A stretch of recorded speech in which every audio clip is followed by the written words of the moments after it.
वहीं यूपी में आज से संचारी रोग नियंत्रण अभियान की शुरुआत हो चुकी है, जिसकी शुरुआत सिद्धार्थनगर से सीएम योगी ने की। इस अभियान में लोगों को बीमारी से बचने के तरीकों की जानकारी दी जाएगी।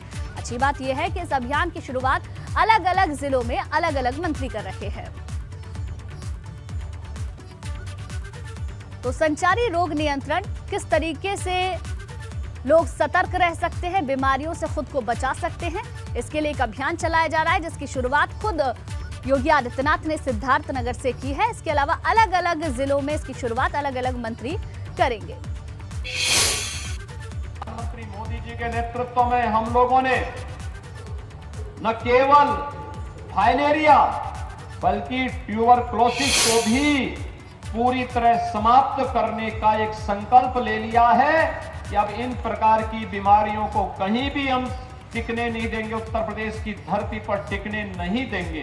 अगले एक वर्ष के अंदर हम लोग 17 से 18 नए मेडिकल कॉलेज प्रारंभ करेंगे, जिससे प्रदेश के अंदर मेडिकल एजुकेशन की भी समस्या का समाधान हो जाएगा और साथ साथ लोगों को बेहतरीन विशेषज्ञ स्वास्थ्य सुविधा भी यहां पर प्राप्त होगी। एक और सिद्धार्थनगर में सीएम योगी ने संचारी रोग नियंत्रण अभियान की शुरुआत की, तो दूसरी ओर फिरोजाबाद में उप मुख्यमंत्री ब्रजेश पाठक पहुंचे और यहां उन्होंने अभियान को हरी झंडी दिखाई। प्रदर्शनी में मौजूद स्वास्थ्य विभाग के लोगों ने ब्रजेश पाठक ने कहा कि कोई भी मरीज वापस नहीं जाना चाहिए और अच्छी तरह से उसका इलाज होना चाहिए। देखिए, दो तस्वीरें आपको दिखा रहे हैं। पहली तस्वीर में आप मुख्यमंत्री को देख पाएंगे, योगी आदित्यनाथ ने सिद्धार्थनगर से इस अभियान की शुरुआत की है। दूसरी तस्वीर ब्रजेश पाठक की तस्वीर है, जिन्होंने फिरोजाबाद से इस अभियान की शुरुआत की है।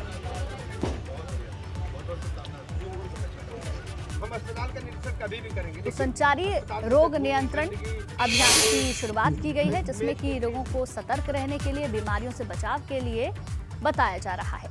इस अभियान को लेकर ब्रजेश पाठक का कहना है कि सभी को बेहतर स्वास्थ्य सुविधाएं मिले, इसके लिए प्रदेश सरकार काम कर रही है। एबीपी गंगा संवाददाता अनुभव शुक्ला ने डिप्टी सीएम ब्रजेश पाठक से खास बातचीत की, सुनिए। उत्तर प्रदेश में आज से संचारी रोग नियंत्रण दस्तक अभियान की शुरुआत हो रही है। मुख्यमंत्री जहां सिद्धार्थनगर में रहेंगे, तो उप मुख्यमंत्री और स्वास्थ्य विभाग की जिम्मेदारी संभाल रहे ब्रजेश पाठक फिरोजाबाद में रहेंगे। सर, ये संचारी रोग अभियान शुरू हो रहा है, ये सरकार लगातार इसको चलाती रही है। जैसे उत्तर प्रदेश में किसी प्रकार के कोई भी रोग न पनपे, उसके लिए लगातार हम लोग काम कर रहे हैं और जहाँ पर ऐसे रोगों की संख्या अधिक है, वहीं से इसकी हम लोग शुरुआत करें, जिससे लोग जागरूक हों और हम लोग भी फॉगिंग करा सकें, अन्य जो बचाव के संसाधन उनको उपलब्ध करा सकें। आप अभी हाल ही में सिविल अस्पताल गए, बहुत सारी कमियां नजर आई, तो माना जाए कि प्रदेश के हो जाएगा, सब अच्छा हो जाएगा। कोरोना में जिस तरीके से सब काम अच्छा हो जाएगा, आप चिंता नहीं करिए, एकदम नंबर 1 पर लाएंगे। कोरोना में जिस तरह से काम हुआ पर लाएंगे अनुभव जी। आपने सुना, क्या कहना है उत्तर प्रदेश के उप मुख्यमंत्री और स्वास्थ्य विभाग का जिम्मा संभाल रहे ब्रजेश पाठक। आज संचारी रोग नियंत्रण दस्तक अभियान की शुरुआत होने जा रही है। मुख्यमंत्री सिद्धार्थनगर में इसकी शुरुआत करेंगे, तो स्वास्थ्य मंत्री और उप मुख्यमंत्री ब्रजेश पाठक फिरोजाबाद में इस अभियान की शुरुआत करेंगे। उनका साफ तौर पर कहना है कि कैसे रोगों से बचाया जाए, कैसे बीमारियों से लड़ा जाए, सरकार का यही उद्देश्य है और लगातार इस तरह के अभियान शुरू किए जा रहे हैं। कैमरा वीरेन के साथ अनुभव शुक्ला, एबीपी गंगा, लखनऊ। तो फिरोजाबाद में अभियान की शुरुआत करने के लिए ब्रजेश पाठक जब पहुंचे, तो उस दौरान की बातचीत हमने आपको सुनाई। अभियान की शुरुआत हो चुकी है। चलिए आगे बढ़ते हैं। योगी मंत्रिमंडल में उच्च शिक्षा राज्य मंत्री रजनी तिवारी अपने गृह जनपद में हैं। इस दौरान उन्होंने शिक्षा में कैसे सुधार हो, इसे लेकर जिले के सभी डिग्री कॉलेज के प्रिंसिपल की समीक्षा बैठक की और पारदर्शी शिक्षा और शिक्षा की गुणवत्ता में सुधार के निर्देश दिए। इसके साथ ही उन्होंने कहा कि सबसे ज्यादा ध्यान इस बात पर रहेगा कि ज्यादा से ज्यादा छात्राएं डिग्री कॉलेज में पढ़ने के लिए जा सकें, क्योंकि छात्राओं के लिए सबसे सुरक्षित माहौल भाजपा सरकार में है।